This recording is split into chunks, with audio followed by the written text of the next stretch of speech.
Happy Friday. Welcome here to another edition of Husker Online Headlines. Sean Callahan, Steve Sipple.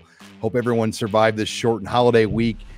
We've got another great episode of Husker Online Headlines for you today, Sip, where we go over what we think are 5 notable headlines topics that we want to hit on. And let's go right out of the gates. We brought in a big gun for headline number 1.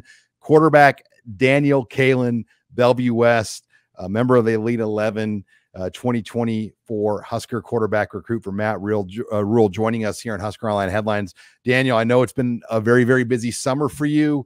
It's got to feel good now to kind of be committed, have the Elite 11 behind you, and start beginning to get ready for hopefully a chance at a state championship for Bellevue West.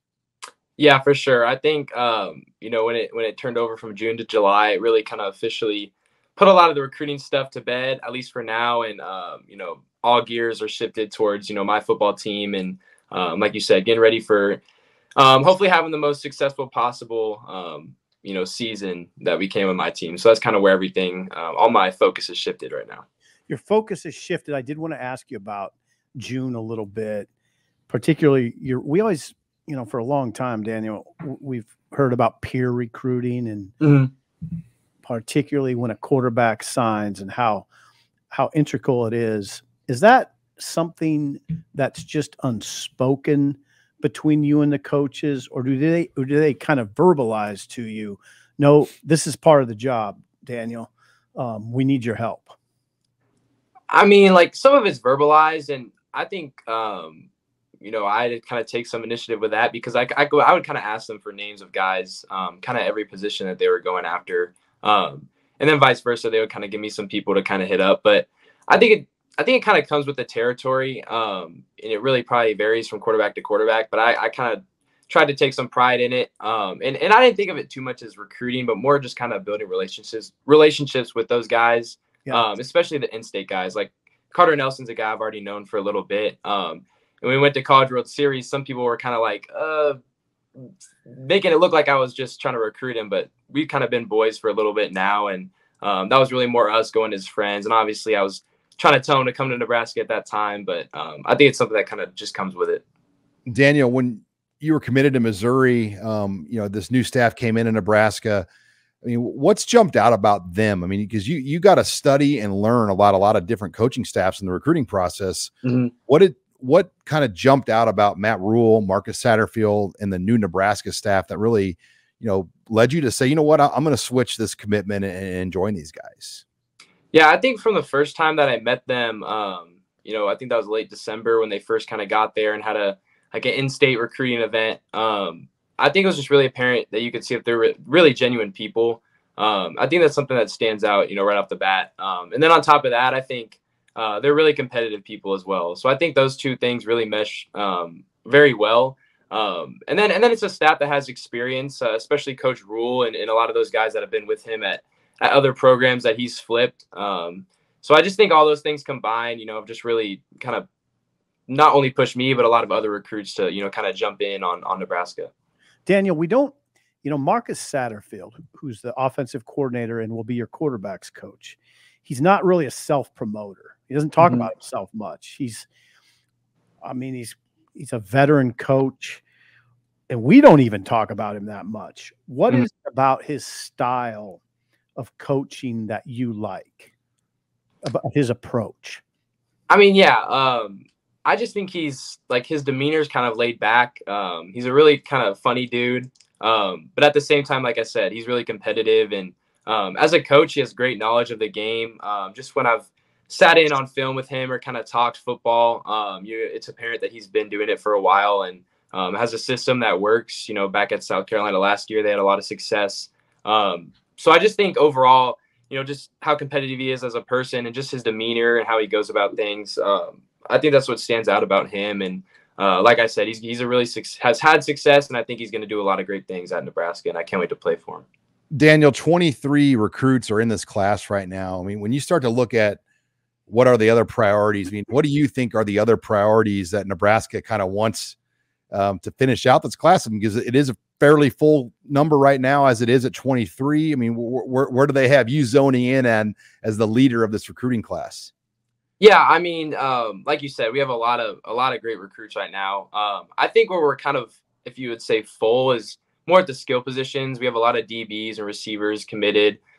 Two tight ends and Ian Flynn, Carter Nelson. We just got Kawan Lacey, who's a running back. So the biggest focus right now, I think, is more in the lines. There's a few D linemen and O linemen. One of those being Grant Bricks, who a lot of you probably already know. I think a big commitment the other day was Carlin Jones, who's a really good kid who I've been talking to for a while. He's a D lineman, but I would say that's probably one of the bigger focuses is, getting one of those last one or two O linemen committed, going after maybe a few more edge rushers or D tackles and stuff like that. But like I said, overall, we have a really good class built right now. And, I think we're going to be able to do a lot of special things. Daniel, you sound like a coach. It's fairly impressive. But you're still a player. You still got a senior year. Last year, you put up big numbers, 3,186 yards passing, 36 touchdowns, only 7 picks. Now, 5 of those picks were in the first 3 games. And I've talked to Coach Huffman about this. He said he got into you a little bit. What was going on those first 3 games? What changed? How did you start to limit your interceptions? And if I remember correctly, I'm not trying to call you out. I think it was the first 4 games. I think it was after a week. Because I think it started in week 5 where I had the run where I was kind of like, kind of done throwing picks. But yeah, Coach Huffman got on me pretty good after some of those games, and it wasn't necessarily that I was playing bad, but it was just some of those kind of lapses or miscues on certain plays that really just didn't need to happen. Almost like really just losing focus on some plays. So I just think, he really got on me and really challenged me, not only in the games, but to start in practice of just being smart, making sure I'm making the correct reads, not only quick reads, but making correct reads. And I think after he got on me, it kind of just helped, burn a little more fire under me and kind of motivate me to be smarter where I'm putting the ball. And I think it really obviously showed towards the end of the year. I think I went on like a 4 or 5 game streak with no interceptions till the very last game. But yeah, I think that definitely helped for sure. Huffman knows how to, push the right buttons for sure. Daniel, I'm looking at your schedule that you guys play, and it's incredible how tough it is at the beginning. You open with Creighton Prep, then you have Omaha North, Burke, then you have Westside and Kearney. I mean, theoretically, you're playing like 4 of the top 8 teams right out of the gun. I mean, how much are you guys expecting just to have a target on your team, knowing that you have 3 Husker players, and everyone's going to want to take a shot at you guys? And that first 5 weeks of the season, you see some of the best teams right away. Yeah, I mean, obviously where hype comes from. I think we'll have a lot of hype as far as, like you said, having the 3, not only just commits, but, skill players that will be touching the ball, constantly during the game. So I think that'll give us more hype. But yeah, I mean, you gotta want to play in the big games for sure. Prep will be a great game to start the year. Omaha North returning a lot of people. I think they only really lose Tayshawn Porter, and I'm sure a few other people, but they'll have a really strong D line. That'll be a really good game. Then Burke, and then we all know what the West Side game means. They have just as much talent as far as Power 5 talent on their side as well. So that's going to be a really fun game, super highly competitive. Kearney's a team that we dropped a game last year too that we definitely want to make sure we. Get our revenge in a way, but like I said, you got to love those big games, and we're really excited with the schedule that we have for sure. How much comfort does it give you knowing you have Davon Hall and Isaiah McMorris, other receivers, but those guys have Nebraska scholarship. I mean, they're commitments. I guess what I wanted to ask you is this: for people that haven't seen them play, what differentiates the two, if you were to describe them?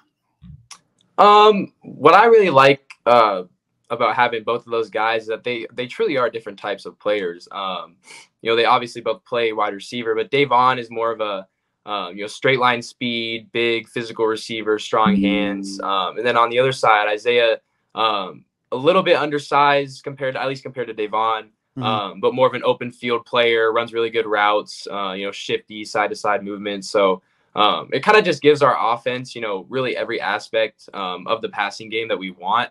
And what differentiates them from, other players, I just think overall, I think they both have really good speed. They're track guys, both running 10.5s, maybe 10.6s for sure. So I mean, they just have that type of speed and explosiveness, and then at the same time, they're not small. Right. They're big, strong, physical, and then the last part I think is just their competitiveness. When they see a guy lined up across from them, they want to beat that dude, and they want to play to the best of their abilities, every single game. So I think that's kind of what separates them. Danielle, as we wrap it up here, are all three? How many of the three of you guys will enroll early at Nebraska between the three Bellevue West guys? I know for sure me and Davon will, and I'm pretty sure Isaiah won't. I think he had the option to maybe if he did a few more classes, but I think he wants to stay and play basketball and run track one more time, I think. So yeah, Isaiah's got a chance at 4 rings in basketball, which and that's what he was talking about. I think he was saying no one's ever done it.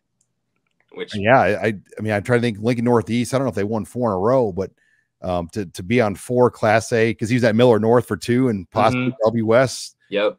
So I'm sure he wants to get that basketball ring. Yeah, and I think that's a big reason why he kind of chose to stay as well. But yeah.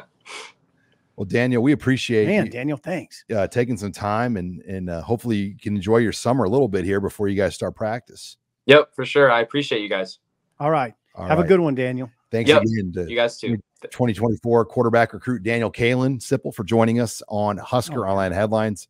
I mean, he's like a coach when you talk to that kid, isn't he? Yeah, he's very mature. He just ripped through those needs on the current class. And he corrected you. You got to like that. Yeah, he did. He called me out. He said, "I don't mean to call you out." Good job, Jordine. I got that straight from Huffman. Straight from Huffman. Hey, the air raid, at least my buddy Matt called you. You backed up your air raid claim. Yeah. He's an air raid guy. It's an air raid offense. I mean, that's what they run. but anyway, yeah. Daniel, obviously, okay. I mean, the thing that's really impressive to me is how he's handled this recruiting element. It's obviously gone pretty well. I mean, I'm not saying that he deserves credit for Davon Hall, Isaiah McMorris, Carter Nelson, Ja'Cory Barney, everybody. But I mean, his input helps, right? He's given them a lead salesman. Yeah. You look at you need the coaches are one thing, right? But you need kids to talk to kids. Mm-hmm. Like it's hard for a grown man like in my shoes to like really truly relate at all levels. You need somebody that is their same age, that can get them. And one of the benefits of having Daniel on this podcast is for people to see what he's like. And you can tell, you can see why he'd be good at peer recruiting. I mean, he's very communicates very well. I mean, that's first of all. He's very relatable, and he's good. He's a good player. Those kids know it. Those receivers, Carter Nelson talked about that, Sean, with us. He said, Carter Nelson said, I may not have the speed of a receiver right now, but if they want to play me at receiver, Daniel Kaelin can put the ball where it needs to be when I'm matched up against a 6 foot, 195-pound corner, 6'5", 220-pound Carter Nelson. The quarterback has to put it in the right spot. He's confident that Daniel Kaelin can do that. So, Mario Verduzco. Remember Mario? Oh, yeah. What do you always say? Leadership is performance. Performance is leadership. Daniel could have great communication skills and be very relatable to the players, but if he doesn't deliver on the field, not a leader. But he delivers. Put up those numbers at Bellevue West, goes to the Elite 11 and wins the accuracy competition. That gets people's attention. Yeah, that accuracy competition. I mean, that should get your attention because it's not always about having the strongest arm. No. Peyton Manning didn't have the strongest arm. Absolutely. I mean, he played in the NFL at the end of his career with not near the throwing ducks, Sean. He was throwing ducks. And that's what he was doing. But he still got it out. Yeah, he got it out and he got the ball to people. But you're right. Now, Daniel does have a pretty strong arm. I mean, he can make all the throws, Sean. He can make them all. Locally, a lot of people will compare like the careers now of Zane Flores and Daniel Kaelin. I mean, two great Power 5 quarterbacks. Yeah, they will. One's going to Okie State, one's going to Nebraska.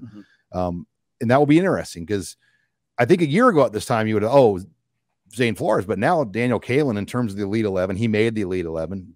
Zane Flores made the finals but didn't make the final 11. It'll be really fascinating to kind of compare. And Zane Flores has that state title, a runner-up finish. Yeah. Daniel Kaelin, in this great Bellevue West team, I mean, there's a lot of pressure to deliver this championship game that we all want to see now. There's some pressure on West Side versus Bellevue West, depending on how the brackets draw, but I think everybody wants to see that game on NET. There's some pressure on him. The other thing about him is, you put him on camera, his willingness to do these interviews. He's willing. He doesn't turn them down. We've done interviews with him. Now, I'm not saying he does every single one that's asked of him, but there's a willingness he has because he feels a responsibility. I mean, he's in a pretty exalted position. He's headed to the big school, and you've covered this program for a long time, and a lot is asked of quarterbacks here. I mean, it was incredible to me. I always remember Eric Crouch, how patient he was when he won the Heisman.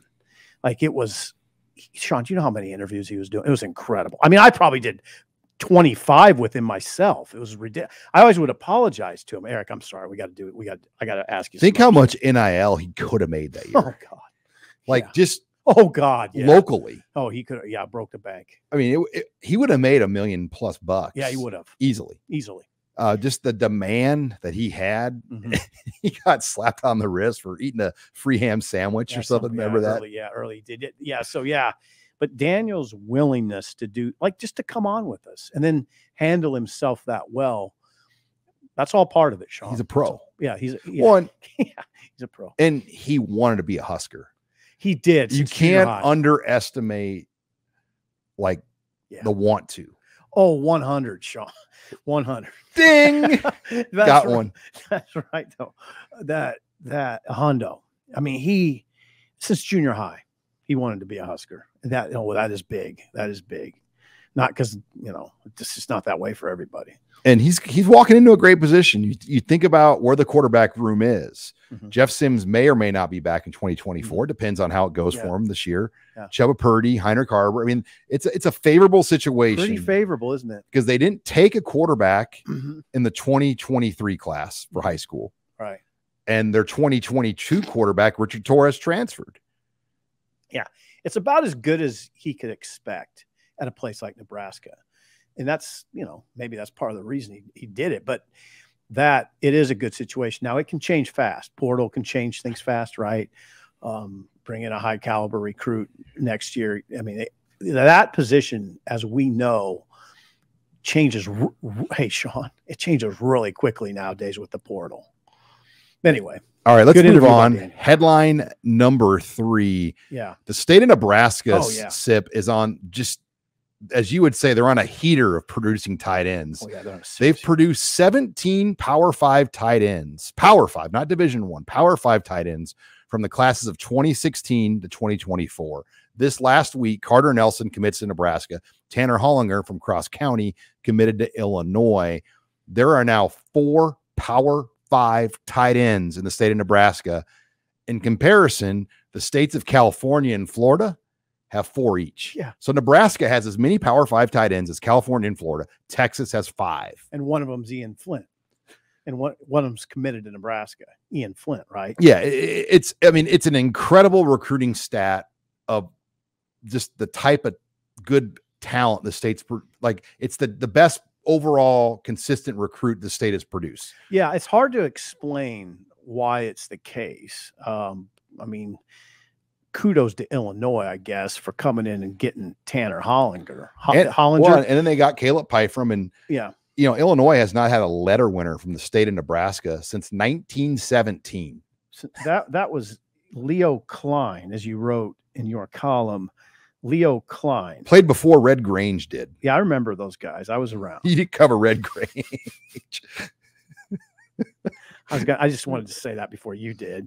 No, I wasn't around in 1917. I got a poster of Red Grange in my basement. Do you? Nebraska was the only team that held him without a touchdown. That's right. They lost, but they held him without a touchdown. That poster might be worth money. Tanner Hollinger, they come in and get him. Illinois comes in and gets him. It wasn't like he had power a lot. Well, I don't think he had other Power 5 offers. Air Force offered. They were the only one. Army. Northern Illinois was a player with him. Ball State. Brown. So yeah, I don't know. Is Illinois going to keep coming in here trying to get guys? I just think it's it just worked. I mean, Nebraska filled up on the O-line, and they're full at tight end. So, both these guys, I think Nebraska could have gotten both if they had spots. But I look at Hollinger. He's a safe pickup for Illinois. He's the son of a superintendent. Okay. Focused kid. Okay. 6'5", 235. Yeah, has a great frame. 6'5", 235. 2 8-man tight ends in the state of Nebraska going Power 5. How about that? Yeah, and you liken this tight end run in Nebraska to what happened with Omaha Central at running back. Yeah, from 1967 to 2002, Central had 9 running backs signed with Nebraska. 1967 to 2002. Okay. Orduña would have been the first one. Okay, Joe Orduña. Joe Orduña. There you go. From 86 to 97. This is an incredible stat. From 1986 to 1997, all but 1 year, one of Nebraska's main running backs was a Central High running back. 94 was the 1 year that there wasn't an Eagle. It was the in-between year of Amon Green and Calvin Jones, kind of right around that period. So they had Keith Jones in that period, Leotis Flowers, Calvin Jones, and Amon Green. 11,000 plus yards, 132 touchdowns. I remember those guys well. I was in school with Keith Jones. Me and Keith Jones were in school, and I interviewed him a few times at his house with his brother. He had a big brother that was a lineman. The last Central running back was? No. David Horn. David Horn was, highly recruited. Yeah, highly recruited. He had a big night at A&M. I remember that. Remember that A&M? Yeah, and he kind of fell victim to the coaching change. They switched coaching change from Solich to Callahan. Yeah. In 2002, he was destined to be a star. 2003, Corey Ross came on in 2003. Yeah, he did. Ross started his career slow and then came on. And then surpassed Josh Davis in 2003. Yeah. Won them the Pork Chop got pretty good. Yeah. Then in 2004, Pork Chop was their best player. Yeah. And then David Horn finished out in Northern Iowa. Right. But yeah, that was that run of Central High running back. It was a point where you would just go to Central to get a running back. There were 3 Big 8 schools at one time that had Central High running backs starting for them. Yeah, it's ridiculous, isn't it? It really got good with Calvin Jones and Amon Green. Let's face it. Calvin Jones was, he was better than, I'd say Calvin was better than Keith or Leotis, but then Amon Green came and was better than all of them. Amon Green just set the world on fire. He's a specimen. Yeah, he was about a big time. He had big time speed. He had breakaway speed. Now those guys, Keith Jones definitely had breakaway speed. He was a sprinter. Leotis was a little stockier, not like a speed demon. Calvin Jones was a speed demon, but he didn't have Amon's power. Well, then you had other running backs from Omaha, though, like Clinton Childs and David Benning. Oh yeah, they had a great run in Omaha. It was all OPS guys. Yeah, OPS guys, and those guys were good. And Stevie Hicks was at Creighton Prep, went to Iowa State. Yeah, RIP, by the way. But Hicks was a big, tough, physical runner. Like 30 carries a game. I remember covering his games in high school. It was great because literally he'd get like 40 carries a game. Yeah, the clock would run, and you just game would get over. Right? I'd had to keep stats for whoever I was working. And you for. could even beat the deadline when Hicks was running. Right, the game would be over with by 8:45. Yeah. So it's good. Those are good memories, Sean. Yeah, lots of good running backs in that era, but this tight end run we're on, man. Real quick on the numbers. So there's actually been 25 total Division I FBS, FCS tight ends since 16 to 24. Jeez. So in 2016, that would have been like Noah Fant and Bubak. Okay. And that group of guys. Okay. Man, not going back that far, really. 25 tight ends. How do you explain it? Vince Merrill, former tight ends assistant coach here for Bo Pelini, and he's at Kentucky now. And he just said, I don't know what it is, Sean, because he's a former NFL thing. He goes, this area just puts out tight ends. And I don't know what that is. I shouldn't have asked you. It's an unfair question. Who knows what it is? Well, it's like you go to Florida, they put out DBs and receivers. You go to Wisconsin, that part of the country, there's a lot of linemen out there. Mm-hmm. So 4 this year, Carter Nelson, Ingerson. 4 Power 5s. Carter Nelson, Ingerson, Hollinger, Nelson, and then Joe Stein is going to Northern Illinois. Okay, Michael Burt, we left, and Michael Burt going to Iowa. Right. So yeah, there's 5 total. Joe Stein is the 51 kid. He's going Northern Illinois, and that should not be poo-pooed either. That's another Division I tight end son. His father is the head coach of Grand Island Northwest. All right, let's go on. Sip. I'm not poo-pooing it, Sean. Headline number 4. We're watching that Pac-12 situation. Oh, yeah. It kind of reminds you, remember during COVID, everyone's like, wait 2 weeks, wait 2 weeks. I mean, that feels like with this Pac-12 situation. Well, the situation being the media rights deal. We're waiting on what this media rights deal will look like. They continually kick the can down the road as far as when this is going to be released. A year ago at this time, we were led to believe it was going to be announced soon. And here we are a year later. It got so far down the road that San Diego State would announce they were leaving the Mountain West. Well, now they don't know for sure. Well, here's what happened, Sean. The Pac-12 says that the letter announced the San Diego State sent a letter to the Pac-12. The Pac-12 says announced that they were leaving. San Diego State says, no. We didn't announce that we were leaving. We announced that we're looking into it, that those are our intentions, but we haven't made a final decision. You'd have to read the letter to understand it. Anyway, no, the Pac-12 media rights deal is not done. But Sean, doesn't it have to be done by July 21, which is Pac-12 media days? Like, does anybody expect the deal without USC and UCLA to look good? I sure as hell don't. I mean, like, what TV networks say, oh, you just lost your 2 biggest brands. Right. You've got Deion Sanders, and we'll see what that brings. Well, Colorado looks like they're heading to the Big 12. Right. So, okay, so now it brings up this conversation, which it's unappealing to me for the Pac-12 to break up. I know what you're going to say. No, Sip, the Big 10 needs to get Oregon and Washington. I'm rooting for the Pac-12 to stay together. I don't want the West Coast just to be lopped off. And that's what it'd feel like. But they don't. West Coast football. I mean, look at the Pac-12 this year. It's good. They have the top 3 quarterback situations in the country, not in the Pac. I mean, I'm not talking about Pac-12. When you talk about USC with Caleb Williams, Washington with Michael Penix, Oregon with Bo Nix, it doesn't get any better. Those are the top 3 quarterbacks. What's funny is 2 of them are transfers. Yeah. All of them are transfers. All of them are transfers. All 3 of them are transfers. Oklahoma, Indiana, and Bo Nix came Auburn. from Auburn. Yeah. So that is a loaded conference. And I didn't even talk about Cam Rising at Utah. I mean, he's won 2 Pac-12 titles. This is a strong league right now. It comes down to eyeballs and fan bases. I know. It's not about football on the field, unfortunately. Not right now. It's not. Those teams are good. And that's where the Big Ten and the SEC, they have eyeballs, they have alumni bases, they have fan bases. It's amazing to me, the Pac-12, there are only 12 Power 5 teams in the Mountain and the Pacific time zone, 12.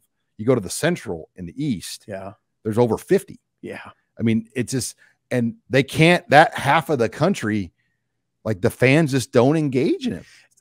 Some places they do. In Oregon, you've been to Oregon, they engage, right? Oregon and Washington. That's engages. That's why they make sense. But I don't think the Big Ten wants to be known as the person that takes out the Pac-12. Right. So they might not have to, because they kind of did though, right? By taking USC and UCLA. Yeah. I mean, they went in and took the 2 biggest treasure pieces out of there. Right. So just as a college football fan, Sean, I'm not comfortable with the Pac-12 folding up. I'm just not. I don't think in the big picture, it's a great thing. Again, now there's going to be a lot of people on our channel here saying, simple, just pipe down. The Big Ten needs Oregon and Washington. Yeah, I guess for the Big Ten's sake, they do. For the sake of the sport, the greater good, I hope it stays together. I mean, it's war though right now. You've got SEC Absolutely. Versus Big Ten, and you're trying to build allies to your country. Yes, you are. And Washington and Oregon would make sense. Portland and Seattle are 2 pretty big outposts to add to your country. Yeah. I mean, that's what's going on. And then everyone's looking at the ACC, Florida State, Miami, North Carolina, Virginia. That's a whole nother Clemson. Conversation. Yeah, I don't. Notre Dame. Yeah, those teams. Will the Big Ten be able to get some of those teams, and will they have Pac-12? I mean, that's. I don't know. I mean, I don't know if it's going to come to that. The thing is, though, like the bowl tie-ins, like for so long, like, oh, you don't want to destroy the Rose Bowl. The Rose Bowl's done as we know it because it's now a part of the playoff. it is now a part of the semifinal, quarterfinal rotation. Yeah. So you can't really say the Rose Bowl because that has already been destroyed. It's now a part of the playoff structure. Destroyed. Well, destroyed as a locked-in game versus the Big Ten and the Pac-12. Right. Okay. Yeah. As far as invoking those other names, Florida State, Clemson, Virginia, etc. I don't even want to go that far. I hope it doesn't come to that because then we're blowing up. We're just blowing up college football as we know it. I don't like to go that. It's the NFL at that point. Yeah. I mean, you have an AFC and an NFC essentially, and it's the Big Ten and the Pac-12 or Big Ten and the SEC. This is where the conversation I think gets uncomfortable for people that grew used to college football being a certain way. That's me. I was, putting this book together right now, and I was going back the final year of the Big Eight, the final year, which was 1995. Okay. Nebraska was there was 3 top 10 teams from the Big Eight. Was Kansas I'm sorry, 4. Was Kansas up there? So K-State, Kansas, Colorado, Nebraska. Yeah. 4 of the 8 teams in the final year of the Big Eight were in the top 10. Was that when Reesing was at Kansas? Was Reesing there? Todd Reesing? 95? Oh, was that before? Reesing was there in 07. Oh, was he there? Yeah. So who was there in 95? Who was at Kansas? Well, that was like one of the years Terry Allen had him going for. Okay, and Terry they Allen. got smoked by Nebraska. Okay, yeah, you're right. I'm sorry. Thank you for correcting me. I was a kid in the stands, and you got paid to cover that game. Yeah, well, it all runs together in my head. Yeah.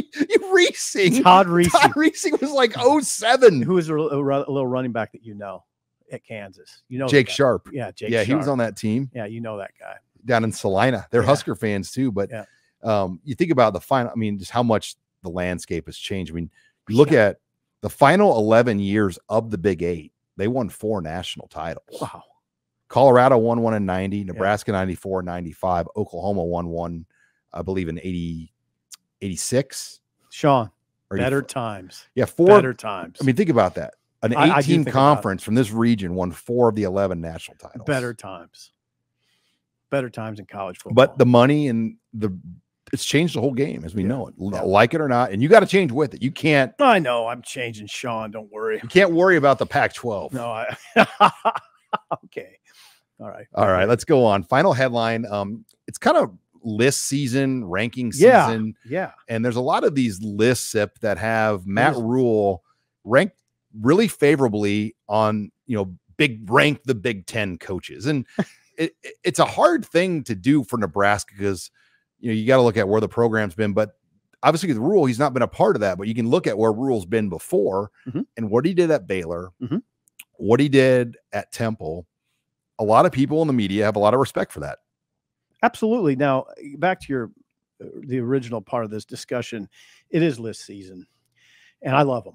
I happen to love these. It writes you about 4 columns a summer. Well, I just love them. It's okay. So CBS Sports put together the Big Ten coaches ranking list, and Rule came up number 7, which I see as a sign of respect for Matt, because he's ranked because of who he's ranked ahead of, namely Kirk Ferentz. Somehow they ranked him ahead of Ferentz, which I don't necessarily agree with, but it is definitely a show of respect. The top 7, we can get into it after we talk about Matt Rule.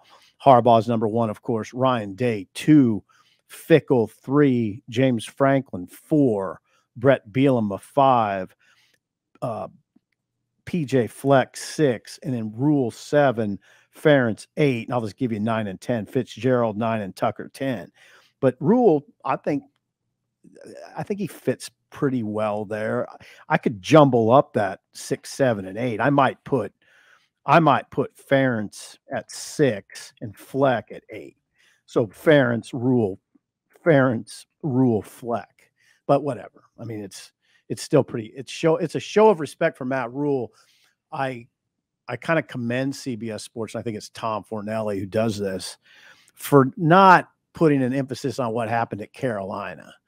At Carolina, obviously Rule failed, but I think he has a great. You've heard him talk about it, Sean. He has a great attitude about it. He learned from it. I think it fuels him. I think Nebraska's getting him at a good time. You could say, no, they're not getting a good time. He got fired. No, I think that's a good different time. Game. Way different. You can't talk to players in the pros like you can in college. I mean, in college, you're a mentor, a leader of men trying to develop young men to adults. We're in the pros, they're adults. It's a job. Yeah. And he couldn't control his quarterback there. They didn't have a good quarterback situation in Carolina.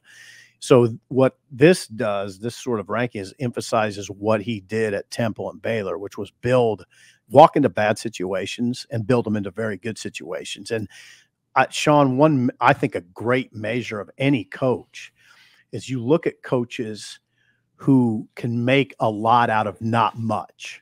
Like Harbaugh. Harbaugh did at Stanford, Jim Harbaugh. Like Harbaugh did at San Diego. Now, really, Harbaugh did at Michigan because they weren't much when Brady Hoke didn't leave him much, right? There were a lot of draft picks on those early. Was there? Yeah, oh yeah. Okay, but anyway, that's you hear the quote about Ryan Day, born on third base, kind of was. I look more at a guy like Fickle, who took Cincinnati and made it a power. The only group of 5 team to ever make it to the college football playoff. I prefer those guys that can show they've done a lot with not much. What's interesting, Rule's done that. So I found this part interesting. Of the Big Ten coaches, who's won the most Big Ten titles right now? Of the Big Ten coaches right now today? I don't know. Brett Bielema. He's got 3. Oh God, that's right. Yes. So 3. there was a tweet made like, who's going to get the third Big Ten title or the Big Ten title this year? James Franklin's got 1, or Urban Meyer's got 2, Jim Harbaugh's got 2, Ryan Day's got 2, and Bielema retweeted it and quote tweeted it. You're forgetting about the guy that's got 3. Did he really? Yeah, he quote tweeted it. Did he really? Trolled him that took him to 3 Rose Bowls. Yeah, I mean, he won 3 Big Ten titles, and one of them was that was the year Nebraska should have won. They were 8-6 team that won the Big Ten that year. Wisconsin 8-6 because they got in on technicality because Penn State and Ohio State weren't eligible to play for it. Still counts. Still counts. They got to go to the Rose Bowl. So Bielema goes 8-5 last year, 5-4. 5-4 in the Big Ten, almost beats Michigan. So I think he's where he belongs at number 5. Yeah, no, he's a proven coach, and I think the schedule for Nebraska, I hate to say it again, but this opening game against Minnesota will define the season. If they could I will not say no, but if they could somehow knock off Minnesota to start the year, which is doable, all of a sudden this season can catch fire right away. Right. And all you got to do now, when I push back, it drives me crazy when I hear sports writers say a game 1 will define the season. It did last year. It did the year before against Illinois, and it did against Northwestern. Yeah, it did. Largely defined it. You're right. For sure, that Illinois game in 2021 was. Ugh. Can Nebraska, though, just get back to getting to play like Northern Illinois to start a season? It'd be nice just to kind of get your sea legs. Now, some coaches will say they played a 1-11 team last year. Sean, Northwestern. I talked to one coach on staff the other day, and he's like, "We love it." He goes, I think it keeps you focused. Mm-hmm. It makes camp that much more focused and intense when you're going up to Minneapolis on the road playing a team that's picked to beat you right away. Yeah, there's a lot to be said for that sentiment. But there's a lot to be said with what you say too. Like you could sell to your kids, like if you were playing Bethune-Cookman. No, that's you're going too low. Too low. Let's go Bowling Green. You could say, look, guys, we have a lot to prove. And Bowling Green's going to come in here and try to knock us off right away. And so you could sell that we have a lot to prove. I mean, again, they played Northwestern last year. Sean, they weren't very good. Northwestern lost to Illinois State. Yeah, they were 1-11. Nebraska looked good that day. They looked good that day, though. With that quarterback for Northwestern, we wrote like Fitzgerald does it again. Right. He's got another rabbit out of his hat with this group. Yeah, and I was writing about their running backs like they're both going to the NFL. I was like, Sean, those running backs are good, man. They're tough running backs. They're not. You thought it was Mike Rozier and what's Brian Piccolo. 1-11. They got pounded. I mean, God, that was amazing. I mean, the thing that kills me about that Northwestern game, if they win that game, I think we're going back there. I think it's set up already. That's maybe. John Anthony and Brendan Meehan, the directors of the game, when they saw the number of Nebraska fans that went coming off of COVID and whatnot, and they were like, man, we want to get Nebraska already like lined up again. Like, I'd want to, before I'd go too far with that, I'd want to get Trev Albert's thoughts on that, because Bill Moose was all about it. I don't know if Trev was all about. He might be. It might be Rule's call too. Rule. I wonder what Matt would say about it. Now, I'm with you. There's a lot of people that would say, yeah, do it. That was a great experience. We had a great experience. It was fun covering it. It was. The loss was terrible. The loss was horrifying, but it was a fun experience generally. The team that I would, that would make sense to play is Rutgers, because yeah, New York to first of all, they would probably give up a home game, but New York to Ireland's only a 4-hour flight. Is that right? That's only 4 hours. That direction. It's a couple more hours coming home because of the jet stream, but yeah, New York to Rutgers New York to Ireland's 4 hours. Yeah, ish. Because trip. from Chicago, it was only 6. It was a fascinating trip. It was. I'd do it again. Oh, I would love to do it again. Yeah. Seeing you jog down that street, like there's Steve Sipple on his run. Right. Yeah. Right by that river, which I don't remember the name of it. You should, but you don't probably. It was more of a canal. It was it was kind of a canal. It was kind of a canal, but all right. Well, I'm off to we're going to Atkinson this weekend. You got the family big reunion. Holt County reunion. That's this weekend. And then we're going to stop in Norfolk. I think that's our plan for an early dinner on the way into Atkinson. So if you see me in Norfolk, say hello on that beautiful main street. We are. I think we're going to stop on the main drag. And Norfolk, shout out to Norfolk. I'm not joking around here. That's a beautiful main street. I'm from Columbus. I'm from Columbus, and Norfolk is a huge rival, Sean, but they got us on the main street. Oh, they got, Mike Flood and the leaders of that community got that thing going down. When you go in, I was like, whoa. I know. It's all with the ladies' dress shops, though. There's a bunch of dress shops. I keep my wife off of Main Street. Yeah. You're in trouble. You're in trouble. Yeah, it's also the last Starbucks. Once you get out, we're going to stop. I know we're going to have to stop at the Starbucks on the way out of there, because my wife will want one of those, because once we go wet, there's none of that after that. Yeah, tell her you'll get her Starbucks, not a dress, because you'll drop $200. You'll have 4 dresses going out pretty quick. All right. Well, Sip, have a good weekend. Yeah, God bless you for saying that. And make sure you like and follow and subscribe to us on the Husker Online YouTube channel. You can also catch the show on our podcast channel. Just anywhere you get podcasts, you'll find the show.